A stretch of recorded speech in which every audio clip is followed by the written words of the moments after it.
está vindo. Ano passado também fui mediador de uma mesa. Agora não me lembro o assunto, mas o nosso assunto de hoje é a arte como elemento de inserção social. Eu vou apresentar, agora eu não sei se, como homem, eu vou começar pelas mulheres, embora no homem seja o mais velho da turma. Eu não sei, hoje em dia socialmente, o que é a preferência? O homem mais velho ou a mulher, mesmo sendo mais nova? De qualquer maneira, por cavalheirismo, eu vou começar com as mulheres. Bom,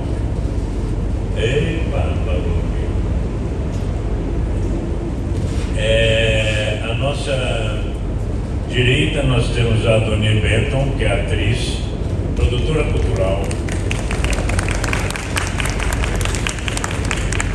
A Doni Benton é atriz, produtora cultural, bacharel em artes cênicas, pós-graduada em História da África e do Negro do Brasil, formada pela Escola Estadual Martins Pena, pela Unirio e pela Cândido Mendes. Fundou a Companhia de Teatro É Tudo Cena em 1996. Dirigiu e atuou em diversos espetáculos teatrais e tem no seu currículo a direção do espetáculo A Mitologia dos Deuses Africanos, Orixás, com a atriz Léa Garcia, em 2001, no Teatro João Caetano, do Rio de Janeiro. O espetáculo Paulo Benjamin de Oliveira, Paulo da Portela, em 2015, com a atriz Zezé Mota em grande elenco, na sala Baden Powell, no Rio de Janeiro.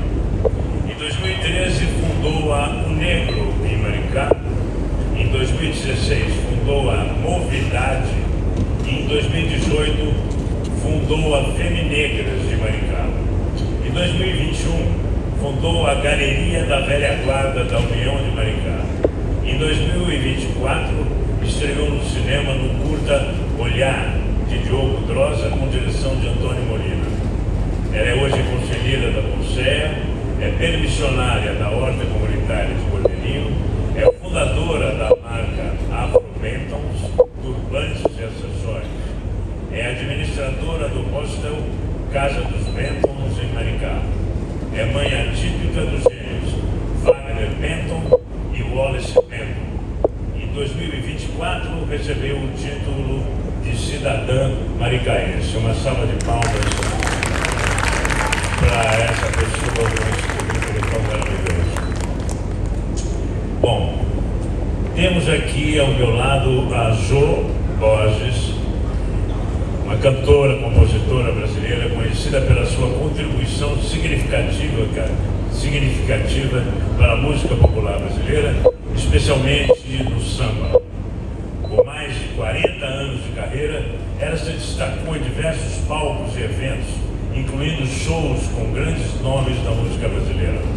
Recebeu também várias premiações e honrarias pelo seu trabalho, incluindo o título de cidadã maricaense e reconhecimento por sua contribuição cultural e social.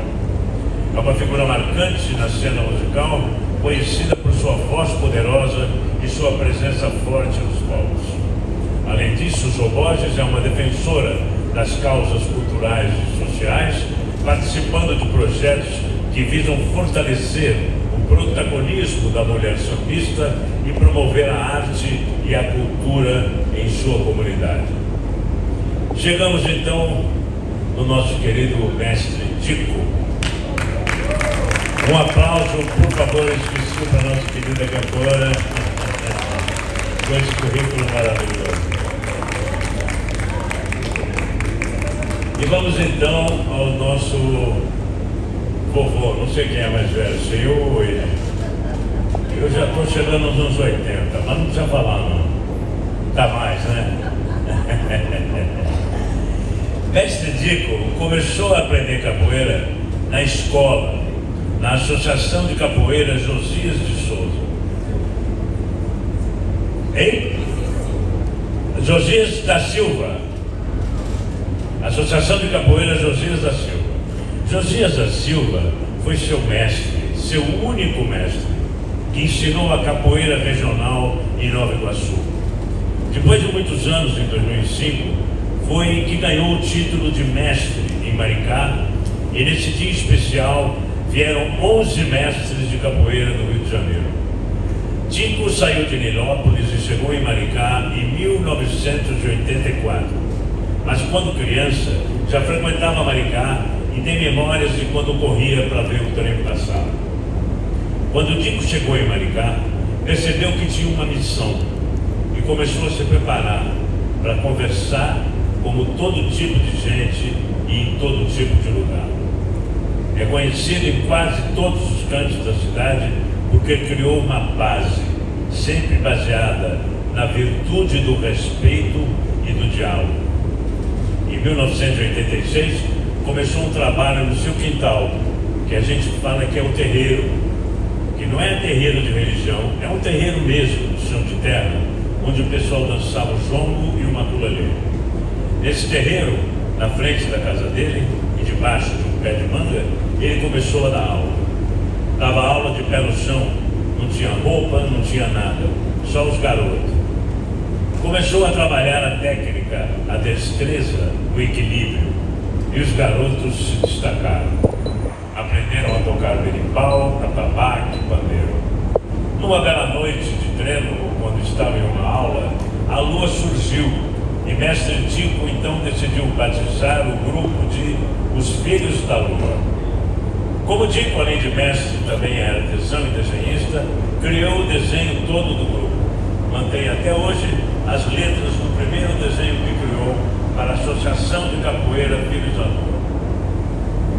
Dico nutriu o solo de Maricá de diversas e inúmeras formas, palestrando como professor em diversas escolas, na Pestalozzi, na Fundação Leão 13, no Programa Cultura de Direitos, no MPJ, Movimento Popular da Juventude, e no GAN, Grupo de Artistas de Maricá, e Movidade, Movimento Democrático Afrodescendente pela Igualdade Racial. Ele diz tudo o que puder fazer. Ele diz que tudo o que puder fazer para estar envolvido com o fortalecimento da cultura, ele está dentro. Por isso que ele está aqui hoje. Como conta o mestre Dico, a capoeira é uma vida, e a vida da capoeira é uma escola. A gente está sempre aprendendo, né?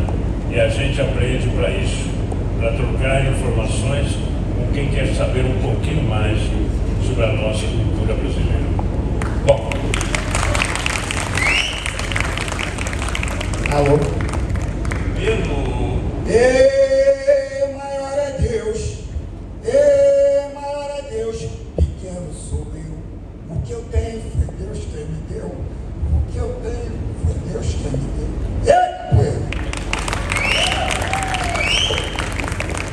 É isso aí. Bom, nós temos aqui, como vocês viram, 3 representantes autênticos que desenvolvem um trabalho aqui na cidade há muito tempo e com uma experiência de vida que acho que tem tudo a ver com o tema do nosso bate-papo, né?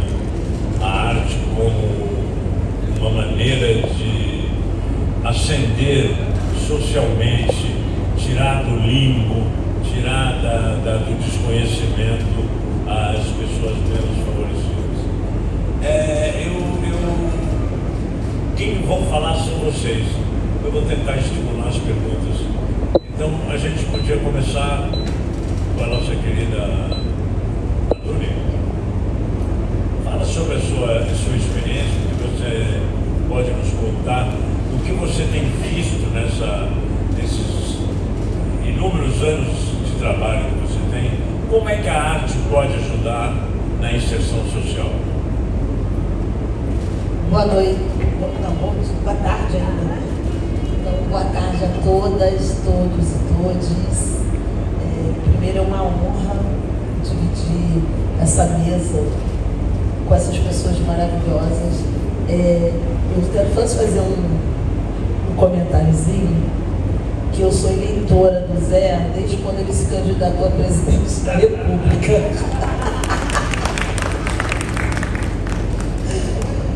É uma brincadeira, é uma piada interna.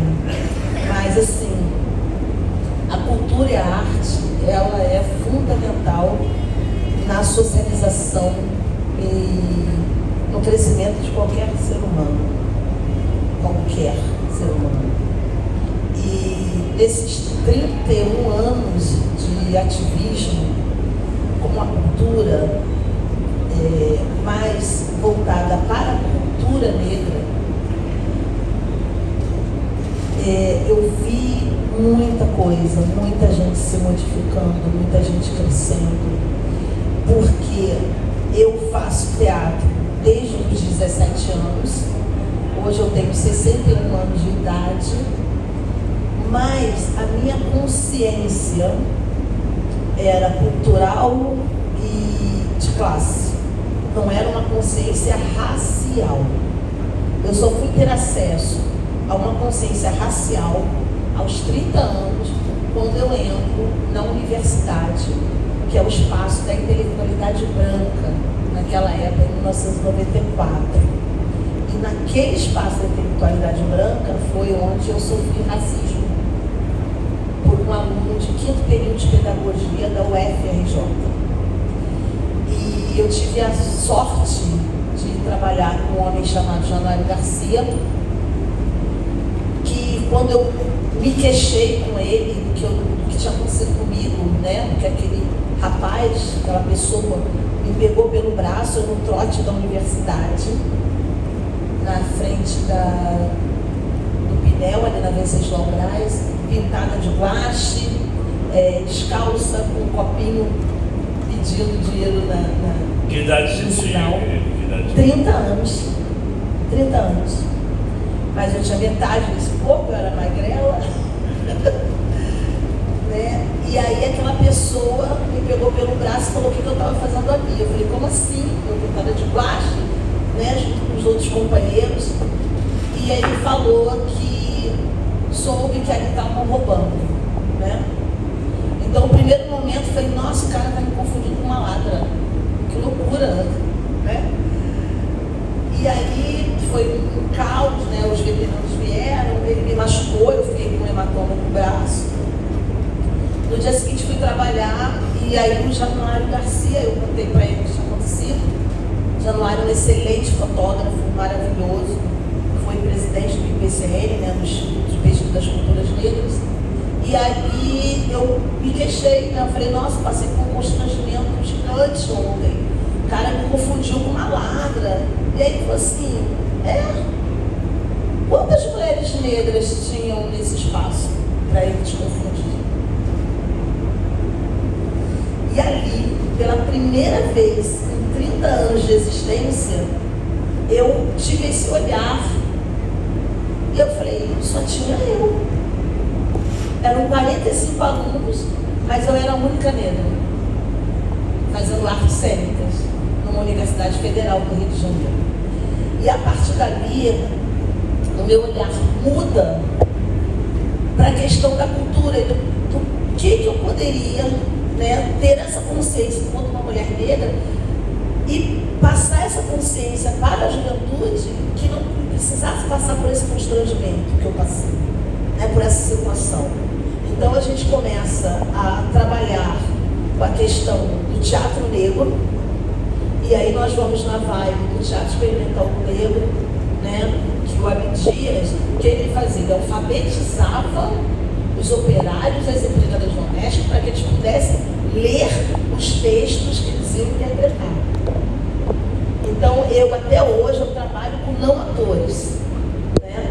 Eu gosto de fazer isso, acabei de dar um curso o ano passado na Cultura de Direito, né, no Polo de Pedreiras, um curso exatamente para não atores, mas sempre com o olhar da cultura negra, né, textos, temas, personalidades, história, porque é muito importante também, eu falava isso para os alunos, eles irem ao teatro, irem ao cinema, em exposição, porque não é possível uma pessoa que faça teatro, que não consuma teatro, que não vá a uma exposição, que não vá a um museu, que não tenha um olhar crítico da obra. Então, a cultura, ela é transformadora, ela transformou a minha vida. Né? E eu procuro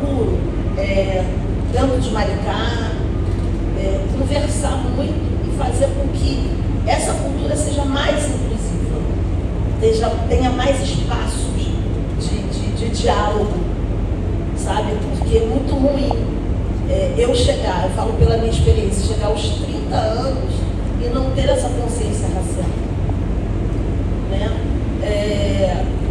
Eu continuo acreditando na educação antirracista, na cultura antirracista, e nós temos hoje aqui 3 representantes da cultura negra. Mestre Dico, quando eu conheci Maricá, foi a pessoa que eu conheci aqui na cidade. Jô Borges, grande companheira. Então, cada um dentro da sua área, e eles vão falar sobre isso, vão buscar essa educação antirracista com a cultura. Porque eu sempre falo, quem conhece a sua história, entende a sua grandeza. É isso.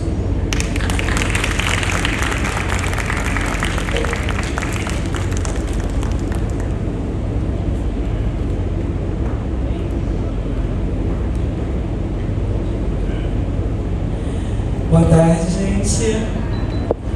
Primeiro eu quero agradecer muito o convite, muito feliz de poder estar aqui nesse espaço hoje. Obrigada, Eve.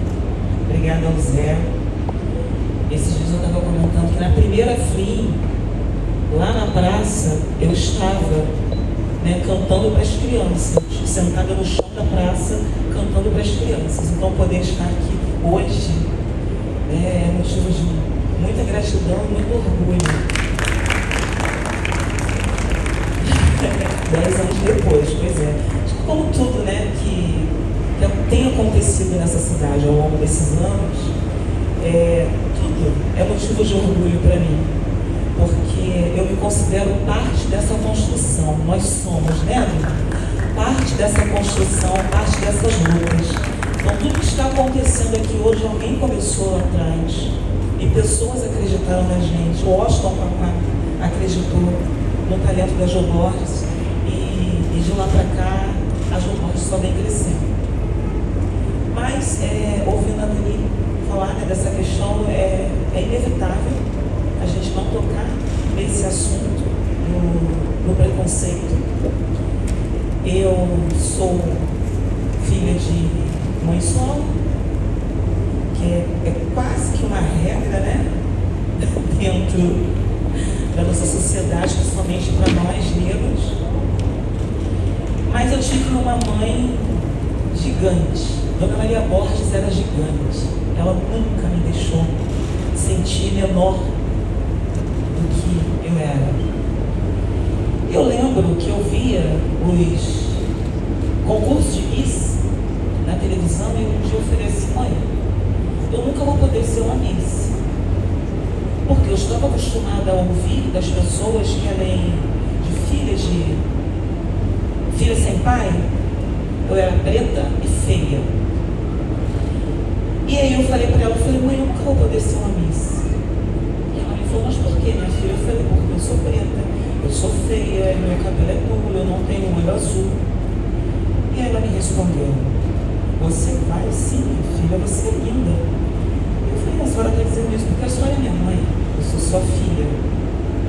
Eu tinha meus 7 anos. E, passado os anos, muita luta, eu fui fazer o curso de modelo manequim no Liceu de Artes e Ofícios, que era um dos sonhos, querer ser manequim. Na formatura eu recebi um convite para fazer um teste. Eu nunca esqueço do endereço, na rua de João Bulique, 54, Polícia, Estado do Rio de Janeiro.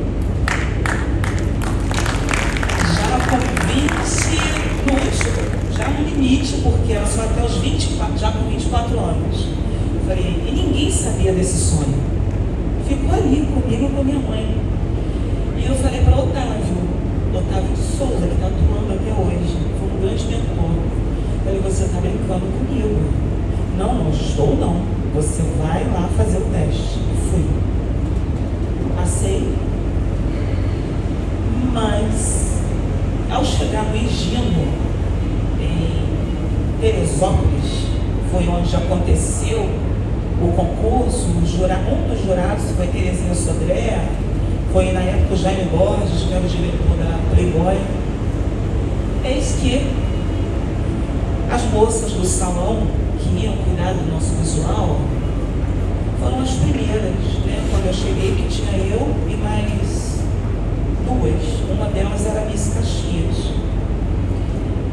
A gente foi chegando e tal, e elas olhando de baixo em cima, as cabeleireiras negras, o que é pior, né? Quando foram chegando as meninas loiras, as brancas, elas disseram assim: ah, agora sim chegaram as misses. Sim. Então, infelizmente, ainda é um dos maiores problemas que a gente tem dentro da nossa própria sociedade, dentro do nosso próprio círculo. E aí aquilo me deixou tão chocada, eu falei: nossa, né? Como assim? Consciência. Meu Deus. Eu ainda não tinha essa consciência. Vim passar a ter essa consciência depois que eu fui trabalhar em São Paulo. Depois de correr muito por aqui, fui diarista durante muitos anos, fui doméstica, botando currículo nas empresas, eu nunca conseguia os empregos. Depois eu fui entender por que é que eu não conseguia os empregos. Porque eles pediam antigamente boa aparência. Então, no meu entender, boa aparência era ir bem vestida, né? Maquiadinha, o cabelinho bem feito, e não era isso. Eu não consigo ser. Já trabalhando em São Paulo, de tanto lutar aqui no Rio de Janeiro, eu fui para São Paulo. Fui trabalhar num escritório que administrava uma fazenda. Já trabalhando em São Paulo, o contador da empresa, ele não me conhecia. E aí eu recebi a chamada para vir para o Rio, para data prévia, depois de anos tentando. E aí avisei a ele que eu ia sair da empresa, que eu estava vindo para o Rio. Ele falou: mas como que você vai? Está tão bem aí, está tudo tão bacana. E eu falei para ele: não, eu estou indo porque eu recebi o chamado da empresa que eu estou esperando há anos. Aí a minha gerente na época falou assim: Jô, se você não se importar, você pode me dar o prazer de uma doce vingança? Eu falei: mas por que, Magá? Ele me pediu uma secretária, mas disse que não podia ser preta. Ele me julgou pelo conhecimento que ele tinha da minha pessoa através do telefone só. Então, pela forma educada, pela forma como eu o tratava, ele imaginou que eu fosse branca. Olha. E aí eu falei: tudo bem, Magá. Aí conversei com ele, falei: olha, eu estou indo e tal, não vai dar para passar aí na empresa, mas você me convidou para trabalhar contigo, você não me conhece. Ele: não, mas você fala muito bem, você é muito bem educada, parece ser uma pessoa muito fina. Eu digo: tá, mas e a minha aparência? Você quer trabalhar à frente da sua empresa, né? Na recepção. Ele: mas por que você está perguntando? Eu falei: porque eu sou negra. E eu já sei que você não quer uma mulher negra. Então, aí eu comecei a tomar essa consciência. Eu estava com 22. Comecei a tomar essa consciência de que os outros empregos que eu não conseguia era pela questão do meu tom de pele, inclusive no colégio, na Gávea. Eu implorei o padre para me dar aquele emprego que eu precisava. Minha mãe estava doente e ele não foi muito claro, mas ele dizia: eu não posso ter você aqui, não é por mim, é pelos pais das crianças. Mas eu só vim ter essa consciência depois que eu fui para São Paulo e passei por isso. E aí, como se não bastasse, quando eu cheguei na data prévia, eu passei pelo mesmo problema com as minhas colegas.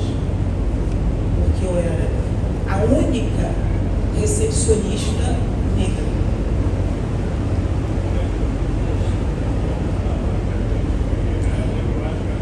A parte artística, ela sempre teve paralelo. Sempre teve ali no paralelo.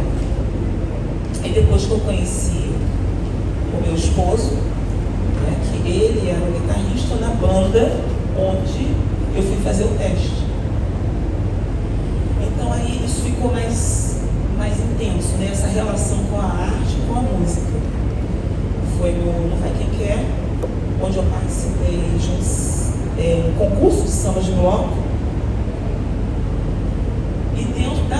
Prévia eu já atuava também como cantora, porque quando eu entrei na Data Prévia eu já cantava.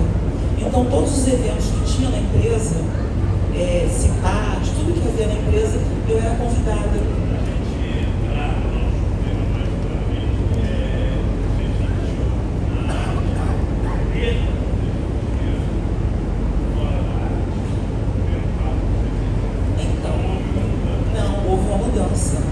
O fato de eu começar a ser reconhecida como uma artista, como uma grande cantora, isso mudou tudo. Porque as pessoas começam a ter um outro olhar. Eles já não olham mais para o tom de pele. Eles já passam a prestar atenção na arte, no que ela faz, o que ela oferece enquanto artista, no talento.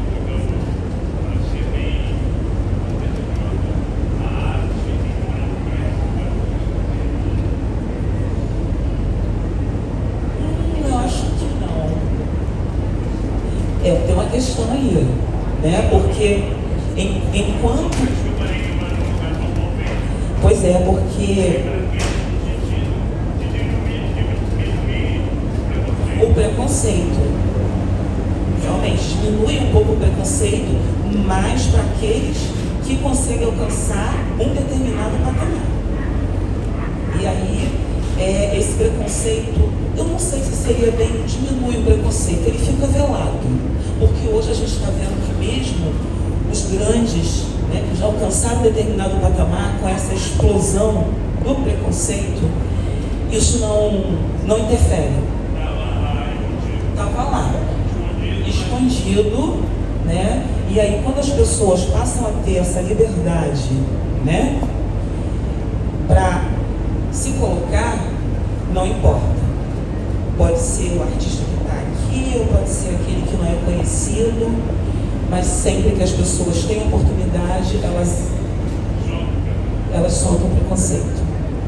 Então não embranquece não.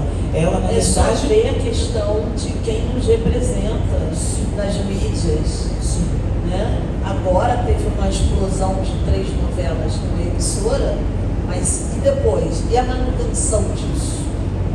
Né? sim, Porque eles pensavam, né? Eu falo sobre isso. Pensou uma Ruth de Souza, depois pensou uma Zezé Mota, pensou uma Léa Garcia, pensou uma Thaís Araújo. Né? sim. Então, assim, em determinados períodos, vai pensando uma. Mas a invisibilidade da artista negra, da mulher negra na sociedade, ela permanece, ela é real. Ela permanece, exatamente. Então é por isso que eu estou dizendo, não tem essa questão. Não, nós continuamos, por isso nós continuamos na luta, né? E a arte, a cultura, é que tem nos dado espaço para a gente expor essas questões. O exemplo daqui é um alimento, exatamente, com mais força, né? Hoje nós conseguimos ter mais voz. Hoje nós entendemos que nós precisamos nos unir, nós precisamos nos conhecer e se reconhecer no outro que é igual.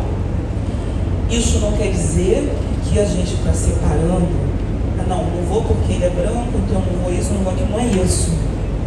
Mas nós realmente precisamos nos reconhecer nos nossos iguais, para que a gente ganhe força, para que a gente consiga então fazer parte de todo esse universo, que ainda que pareça ser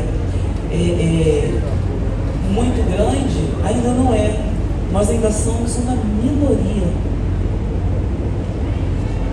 Os espaços de poder, nós ainda somos uma minoria. Eu queria falar só um detalhe sobre o que você falou da Globo. Essa, digamos, revolução que surgiu, tivemos 3 protagonistas em 3 novelas, surgiu na novela O Sol, O Segundo Sol. Se passava na Bahia e não tinha negro na novela, sendo que 70%, 80% da população baiana é negra. Fizemos uma reunião, o elenco, fomos para a Bahia gravar, lá nos reunimos, chegamos no Rio e marcamos uma reunião com a direção geral da Globo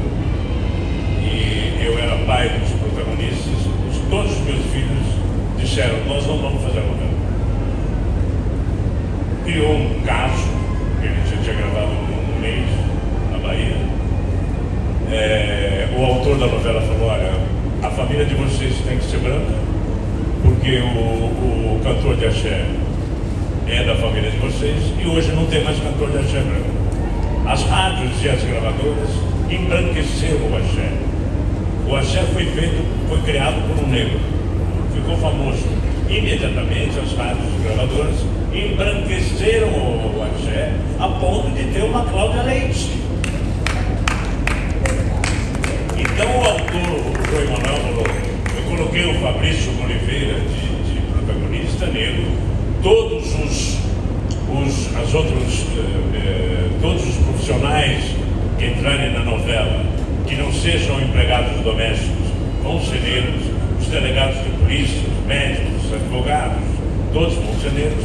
E depois dessa reunião, quando a gente discutiu essa história da branquitude do axé, hoje você vê, não tem um cantor negro de axé, é Daniela, é Vevete, é Cláudia Leite, e mesmo o pessoal dos blocos, você vê muito pouco negro, mas o presidente da Globo naquela época falou, nós vamos cuidar disso, vocês têm razão, prometo para vocês que nós vamos cuidar disso. Demorou uns 10 anos e aconteceu. Ou um dia desse que estão dizendo que estão tirando Antônio Fagundes, que ganha 200 mil e contrata 5 negros por 20 mil. Eu não sei se é verdade, a gente não tem acesso a isso.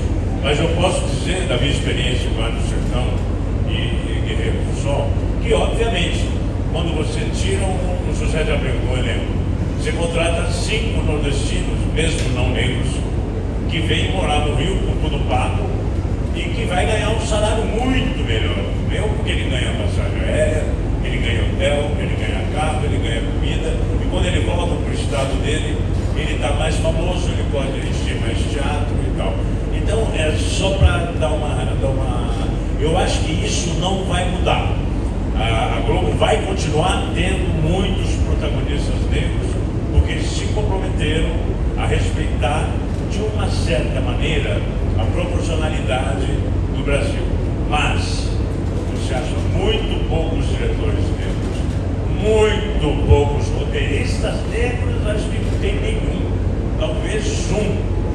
Diretor tem uns 2 ou 3, tem o baiano e tal, mas no comando, por exemplo, da Globo, não tem nenhum negro no alto comando da Globo. Então, eu acho que isso vai ser uma revolução. Vai ser muito difícil, é uma coisa que vocês, negros, trabalham desde que nasceu, por 4, por 5 gerações de vocês sofrem com isso, né? Desde que o Brasil é Brasil.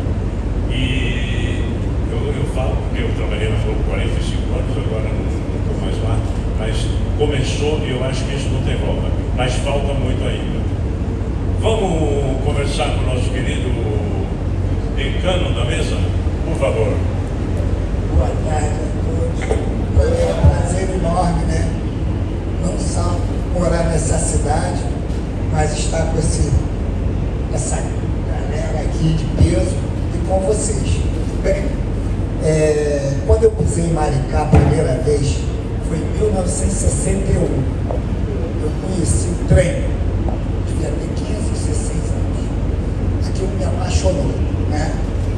E ainda resido no Flamengo, no mesmo lugar que eu conheci o trem passar na rua de trás, passava por aqui também. Dali para frente eu passei a gostar dessa cidade, né?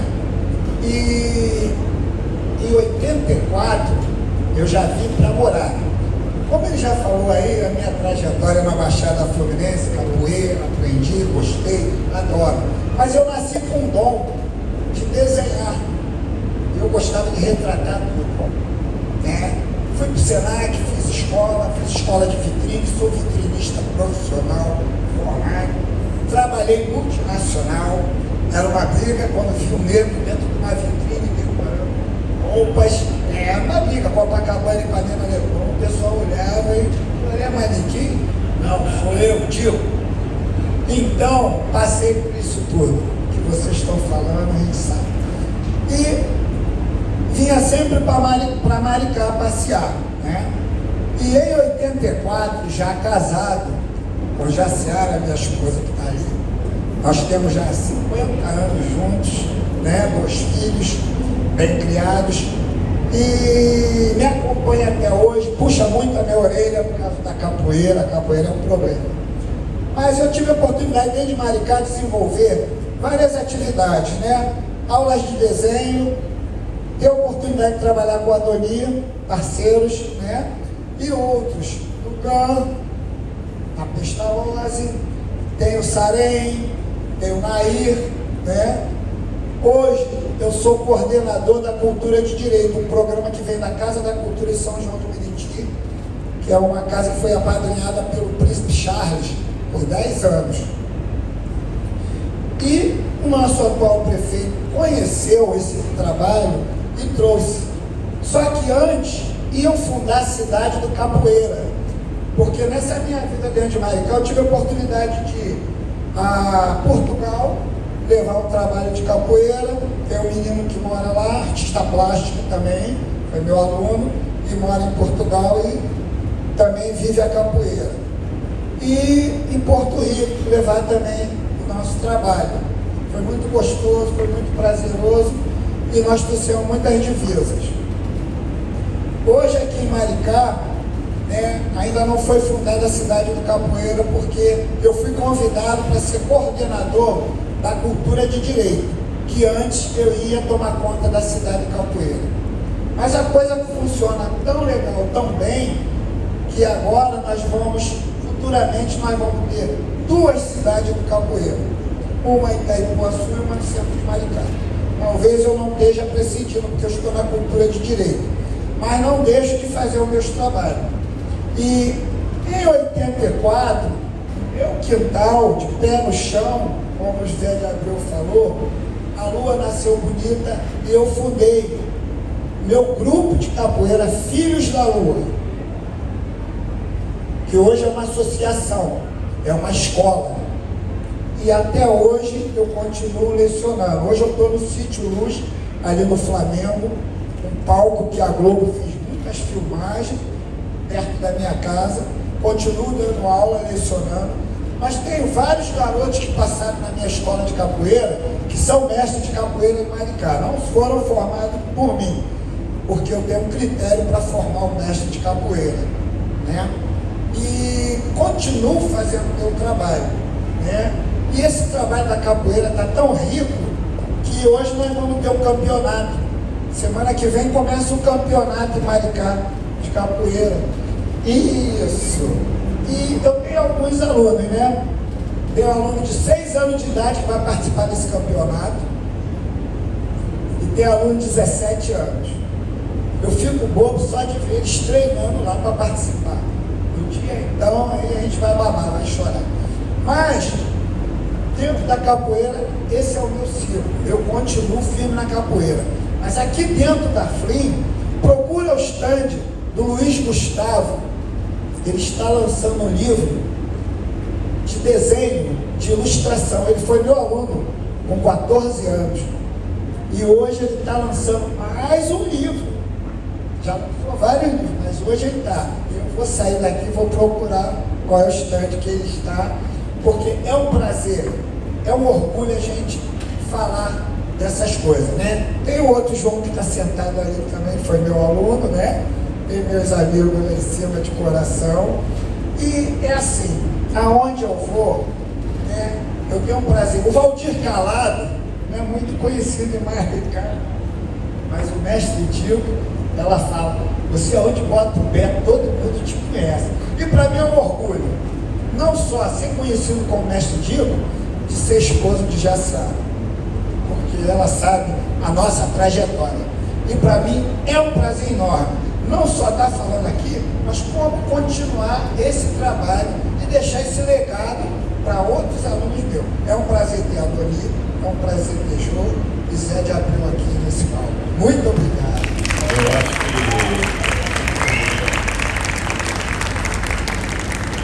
queria ficar aqui conversando por horas, né?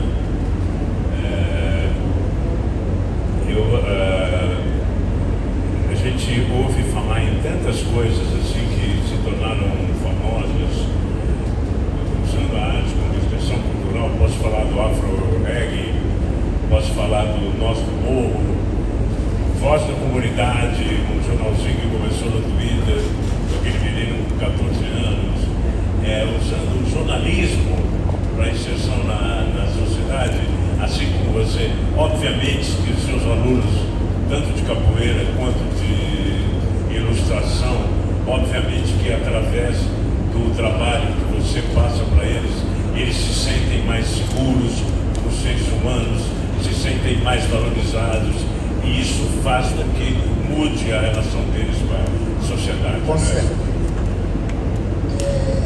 Posso cantar uma música? Claro, fica à vontade, o microfone é seu. Essa música eu fiz quando eu fundei a minha escola de capoeira. Tá? Hoje a lua brilhou no céu, batizando o meu cordel. Hoje a lua brilhou no céu, batizando o meu cordel. Essa roda é minha e sua, somos os filhos da lua. Essa roda é minha e sua, somos os filhos da lua. Nessa roda cheguei, meu jogo mostrei. Nessa roda sempre voltarei. Nessa roda cheguei, meu jogo mostrei. Nessa roda sempre voltarei. Hoje a lua hoje a lua brilhou no céu, batizando o meu cordel. Ei!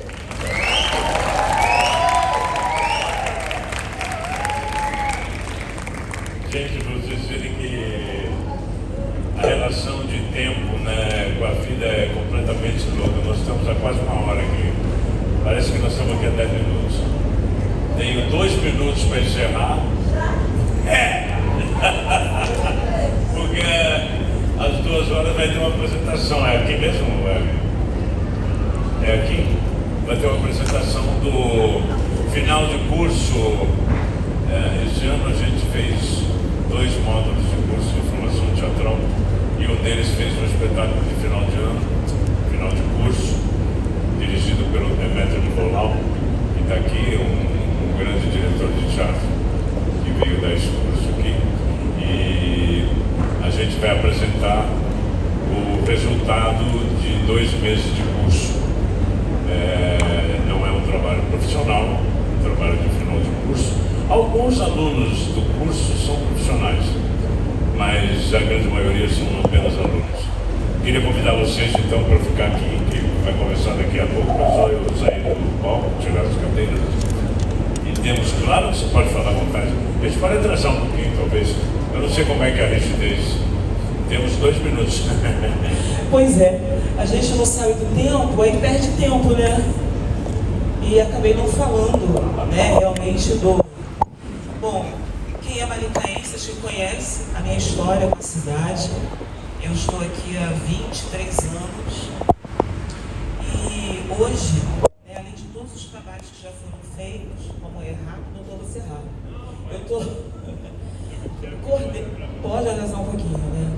Então, eu estou coordenando o movimento de mulheres na roda de samba, né? Esse movimento, ele tem como intuito trazer o protagonismo da mulher, né, no samba. Ele acontece uma vez no ano.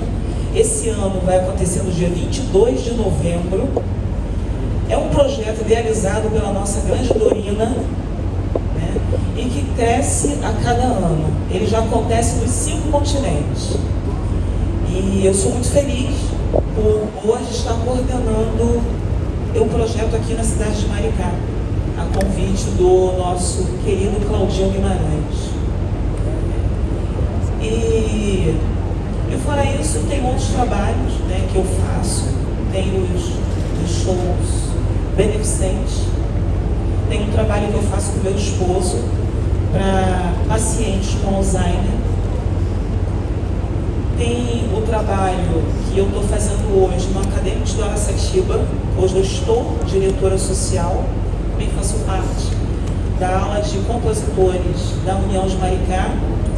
Todo ano estou lá com a minha parceira Cacau Souza, colocando samba. Uma hora a gente chega. O importante é a gente subir no palco e dar o recado.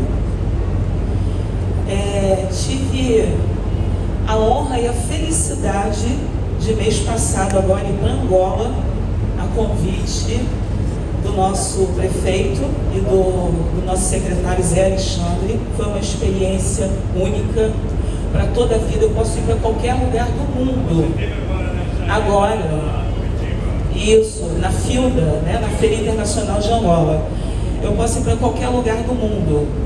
Mas essa viagem, ela foi, como é que eu vou dizer? Foi fortalecedora, porque foi, na verdade, um reencontro com a minha ancestralidade, né? E um reconhecimento de quem, na verdade, sou eu, né? De onde eu vim, e o fortalecimento de para onde eu quero ir, onde eu quero chegar. Então, eu precisava muito falar isso aqui e agradecer essa oportunidade. É um país que tem só 50 anos que ele saiu da guerra. Então, é claro, muito próximo do Brasil, porque também foi colonizado, né, pelos portugueses. Um povo muito sofrido, mas muito acolhedor. Te recebe sempre com um sorriso, com um abraço. É muito próximo, a cultura é muito próxima a nossa. E eu fiquei muito feliz e emocionada, né, por essa oportunidade. Então, acho que é isso. A gente tem pouco tempo, né, mas eu precisava deixar aqui esse recado e esse agradecimento. Obrigada, Zé. Obrigada, Flynn, mais uma vez, né? Eu vou propor, talvez, conversando com o secretário de Educação, a gente podia fazer, talvez, um seminário sobre esse tema. Perfeito. Essa é uma muito hora que extenso, né? só não deu para conversar. A gente podia organizar um seminário. Eu achei extremamente... não foi uma coincidência a Eve ter escolhido 3 temas. É porque eu acho que é de vocês que parte essa revolução de usar a arte como inserção cultural. Os 3 exemplos que eu dei aqui, que eu lembrei, são coordenados por negros. O Afro-Reg, o Nosso Morro tinha um branco, esqueci o nome dele agora, mas a maioria era negra, e o Voz da Comunidade também. Eu vou propor à Secretaria de Educação, à Secretaria de Cultura, que eles façam um seminário sobre a arte e a cultura como meio de inserção social. E se eu conseguir, já convido vocês 3 para participar. Porque isso acho que tem que ser discutido com mais tempo, com mais profundidade. Profundidade, é importante nós falarmos da nossa vida pessoal. Da vida pessoal de vocês, e talvez trazer essas pessoas que coordenaram esses movimentos que já são famosos. A experiência da nossa vida, porque as pessoas conhecem o artista, né, o palco. Quem iria imaginar que o Nós do Morro seria um grupo que hoje é conhecido no mundo inteiro? Que o Zé Júnior do Afro-Reg se tornaria um dos maiores produtores de audiovisual do Brasil? Ou que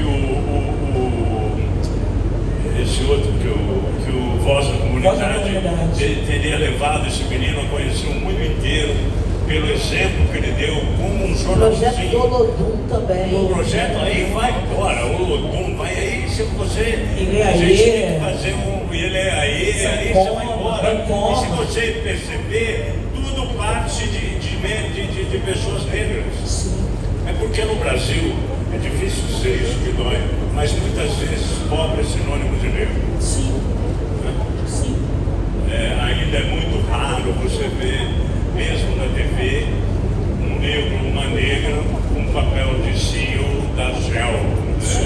Porque na vida real também isso não acontece. É verdade. E aí, dia 13, agora na Semana da Capoeira, dia 13 eu estarei fazendo um show de encerramento, porque eu venho de uma família também de capoeiristas na Bahia. Tenho paixão, minha vida. Estou esperando sair daqui, ó, eu recuperar o restante lá na capoeira. Aqui em Maricá, e capoeira, né? O Mestre Canela, minha família faz parte, né, do grupo. E eu fiquei muito feliz de ver o senhor aqui, né? E apresentando pra gente um pouco do sagrado. Essa agilidade. O primeiro dia que eu vim a Maricá, há alguns anos, eu ser incubadora, entre outras coisas, Cultura de Direitos. Esse nome, Cultura de Direitos, eu acho que tem um significado tão grande, né? Porque é cultura de direitos, quer dizer, como você se reconhece dono de um direito, não é? Como é uma coisa, uma ideia, não sei de quem foi essa ideia, se foi do tempo do Pacal do Fabiano, mas eu acho que até o nome foi muito bem escolhido dos dois. Bom, estamos aí, então. Eu queria deixar um recadinho. Fala, também. querida. Eu sou uma das coordenadoras do Fórum Municipal de Mulheres Negras, e nós estamos indo para a 5ª edição do Prêmio Rosas Negras.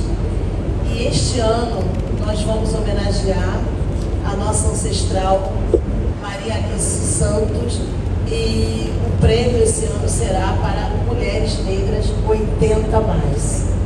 Então, se você tiver uma vizinha, uma tia, uma avó negra acima de 80 anos, por favor, inscreva essa senhora, que a ideia é a gente fazer uma revista e homenagear essas histórias, essas mulheres que construíram, né, e colaboraram conosco aqui na cidade de Maricá. Gratidão.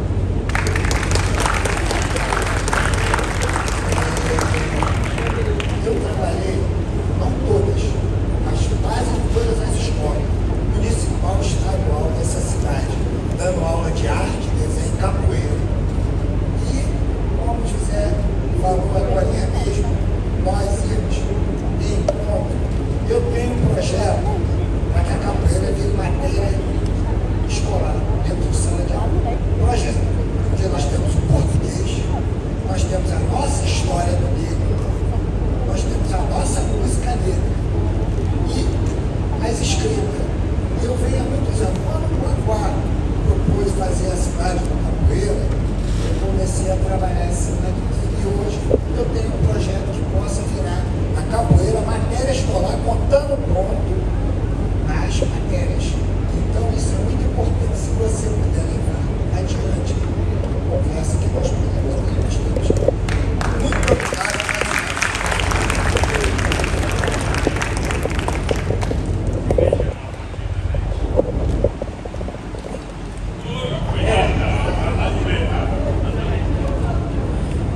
Enquanto faz a foto, eu vou aqui em homenagem à África. Ai, ai, sou África. Ai, ai, sou África. Ai, ai, sou África. Ai, ai, sou África. Tenho orgulho da minha raça, tenho orgulho da minha cor, tenho orgulho de ser negra, Jangola que tem na cor, sou África.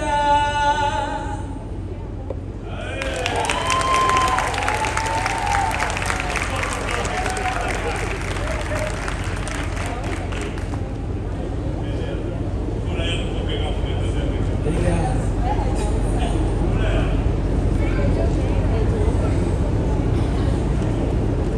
Obrigada, gente.